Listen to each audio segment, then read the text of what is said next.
নমস্কার বন্ধুরা, কেমন আছেন আপনারা সবাই? আশা করছি বন্ধুরা আপনারা সবাই সুস্থ আছেন, ভালো আছেন। অন্যান্য দিনের মতো আজকেও কিছু টিপস শেয়ার করব, যে টিপসগুলি প্রত্যেক দিনের কাজকে সহজ করে দেবে। চলুন দেখে নিই।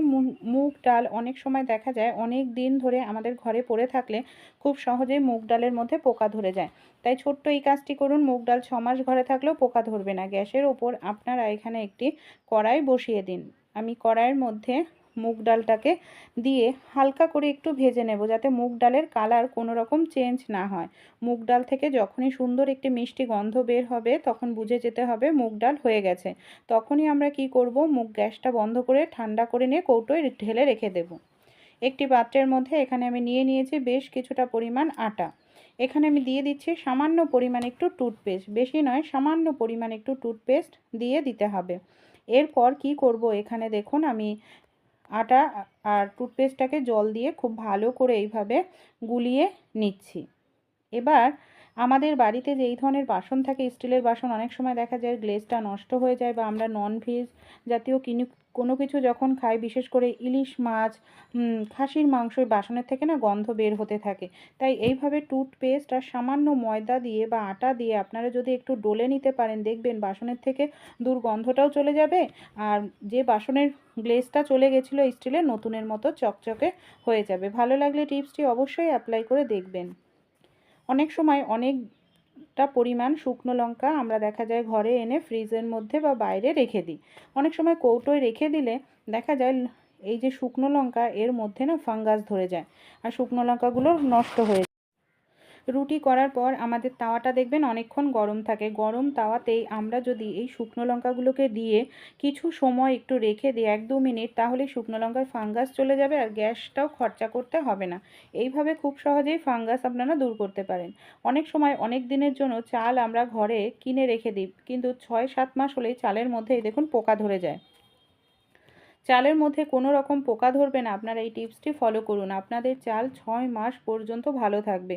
আমাদের বাড়িতে বা আশেপাশে আপনারা খোঁজ করলে পেয়ে যাবেন নিম পাতা। নিম পাতা নিয়ে নিন, সেই সঙ্গে বেশ কিছুটা পরিমাণ শুকনো লঙ্কা। শুকনো লঙ্কা আর নিম পাতাগুলোকে আপনারা এইভাবে চালের কৌটোর মধ্যে, ড্রামের মধ্যে দিয়ে রাখুন, এতে লঙ্কায় পোকা ধরবে না। অনেক সময় আমরা যখন শাক বা কোনো কিছু পাঁচমিশালি সবজি যখন রান্না করতে যাই, দেখা যায় যে দেখে মনে হয় অনেকটা, তখন নুন দিলেই কিন্তু নুনটা আমাদের বেশি হয়ে যায়। তাই শাক বা পাঁচমিশালি সবজি যখন রান্না করবেন, 1-2 মিনিট আগে নাড়াচাড়া করুন, এতে দেখবেন শাকটা অনেকটাই মজে আসবে। তারপর আপনারা যদি নুন দেন, তাহলে কিন্তু দেখবেন সবজিই হোক বা পাঁচমিশালি সবজি বা শাক, এতে নুনের পরিমাণ বেশি হওয়ার কোনো রকম সম্ভাবনাই থাকবে না। ভালো লাগলে টিপসটি অ্যাপ্লাই করে দেখবেন। এখানে একটি পাত্রের মধ্যে আমি নিয়ে নিচ্ছি দেখুন বেশ কিছুটা পরিমাণ জিরের গুঁড়ো, ধনের গুঁড়ো আর লঙ্কার গুঁড়ো, সামান্য পরিমাণ একটু নুন দিয়ে দেব। তারপর আমরা কি করব, একটু জল দিয়ে এটাকে 5 মিনিটের জন্য ভিজিয়ে রাখবো। অনেক সময় গুঁড়ো মশলার তরকারি রান্না করলে খেতে ভালো লাগে না, তাই গুঁড়ো মশলার তরকারি যখনই রান্না করবেন আগে একটু ভিজিয়ে রাখুন, এতে দেখবেন দানা দানা ভাব থাকবে না। অনেক সময় আমরা যখন কড়াই ধুয়ে গ্যাসের ওপর বসাই, কড়াইয়ের মধ্যে বেশ কিছুটা জল থাকে, আর এই কড়াই গরম হতে আমাদের অনেকটা সময় লেগে যায়, এতে কিন্তু আমাদের দেখা যায় গ্যাসের খরচা বেশি হয়। তাই অবশ্যই কড়াই ধুয়ে যখন বসাবেন, একটি কাপড় দিয়ে কড়াইটাকে ভালো করে মুছে নিন, জলটা শুকিয়ে যাবে, তাড়াতাড়ি গরম হবে, গ্যাসের খরচা কম হবে। আমরা বাচ্চাদেরকে অনেক সময় লেবু টিফিনে দিয়ে থাকি, বিশেষ করে কমলা লেবু। আর কমলা লেবু যখন আমরা খোসা ছাড়িয়ে দিই, 5-6 ঘন্টা থাকলেই না কমলা লেবুটা কালো হয়ে যায়, বাচ্চারা খেতে চায় না। তাই যখনই আপনারা বাচ্চাদেরকে কমলা লেবু দেবেন, এইভাবে কমলা লেবুর খোসাটা ছুরি দিয়ে গোল করে কেটে নিন, তারপর কমলা লেবু থেকে খোসার থেকে আলাদা করে নিন। এইভাবে খুব সহজ এটা কাজটা করা। যখন বাচ্চাদের দেবেন, খোসার মধ্যেই আপনারা কমলা লেবুটাকে এইভাবে বসিয়ে দিন, একটি গার্ডার দিয়ে আটকে দিন, তারপর টিফিন কারিতে ভরে দিয়ে দিন। এতে কি হবে, কমলা লেবুটা বাচ্চাদের 5-6 ঘন্টাও যদি থাকে তাও কিন্তু কালো হবে না, এমনকি বাচ্চারা সহজেই খেয়ে নেবে। এখানে আমি নিয়ে নিয়েছি বেশ কিছুটা পরিমাণ ময়দা।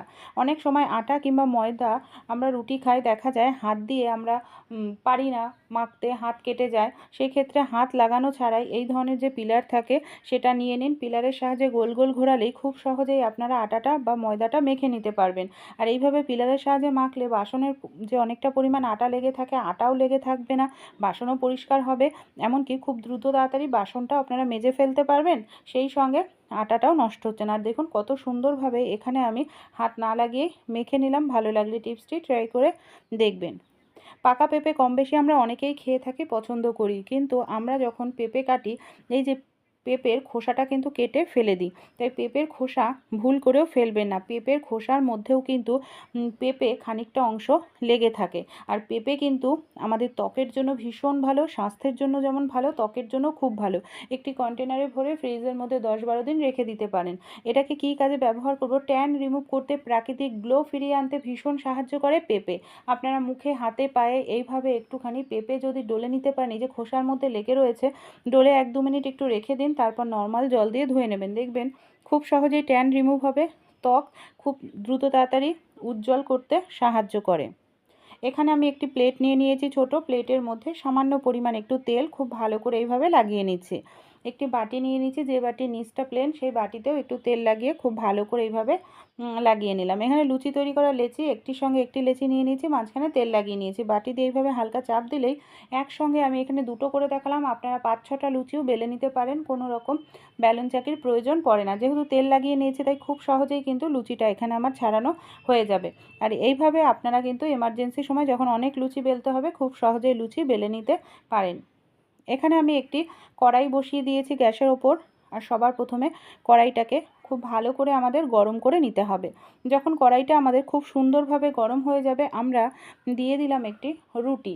আমরা অনেক সময় তাওয়াতে রুটি করি, হাতের কাছে যদি তাওয়া না থাকে, কড়াইতেও কিন্তু পারফেক্ট আপনারা রুটি তৈরি করে নিতে পারেন। তাওয়াতে যেরকম এপাশ ওপাশ ফিরিয়ে দেন, সেরকম একইভাবে কড়াইতেও কিন্তু এপিট ওপিট করে দিলেই রুটিটা খুব সুন্দরভাবে আপনাদের তৈরি হয়ে যাবে। আপনারা চাইলে সেঁকে নিতে পারেন, কিংবা যদি সেঁকে নিতে না চান, একটি কাপড় নিয়ে নিন, কাপড় দিয়ে এইভাবে হালকা করে একটু চাপ দিয়ে পুরোটা রুটি আপনারা করে নিতে পারবেন। আর এইভাবে রুটি করলে দেখবেন রুটি আপনাদের কিন্তু কাঁচা থেকে যাওয়ার কোনো রকম সম্ভাবনা থাকবে না। ভালো লাগলে টিপসটি অবশ্যই ট্রাই করে কিন্তু দেখবেন আপনারাও। আপনারা গ্যাস সিলিন্ডারে কখনো আলু চুল্লির ব্যবহার করেছেন? আমরা প্রত্যেকেই কিন্তু রান্নার জন্য গ্যাস ব্যবহার করে থাকি। যখন গ্যাস শেষ হয়ে যায় তখন নতুন গ্যাস লাগাতে লাগে। অনেক সময় বাড়িতে বয়স্করা কেউ থাকে, তাদের পক্ষে গ্যাস সিলিন্ডারের ক্যাপটি খোলা খুবই কষ্টকর হয়ে পড়ে। আমাদের বাড়িতে যেই ধরনের আলু চুল্লি থাকে, আলু চুল্লির সাহায্যে খুব দ্রুত তাড়াতাড়ি গ্যাস সিলিন্ডারের ক্যাপ খুলে নিতে পারি। দড়ি ধরে টানতে হবে না, কোনো রকম শক্তি প্রেশারের প্রয়োজন পড়বে না। গ্যাস সিলিন্ডারের ক্যাপের মুখে এই আংটাটাকে এইভাবে লাগিয়ে দেব। তারপর কি করব, ওপর থেকে হালকা করে একটু টান দিলেই সেকেন্ডও সময় লাগে না, গ্যাস সিলিন্ডারের ক্যাপটি খুলে ফেলতে পারি। আর কোনো রকম দেখুন শক্তি প্রেশারের প্রয়োজন পড়ছে না। ছোট ছোট টিপসগুলো যদি ভালো লাগে অবশ্যই ট্রাই করে দেখবেন।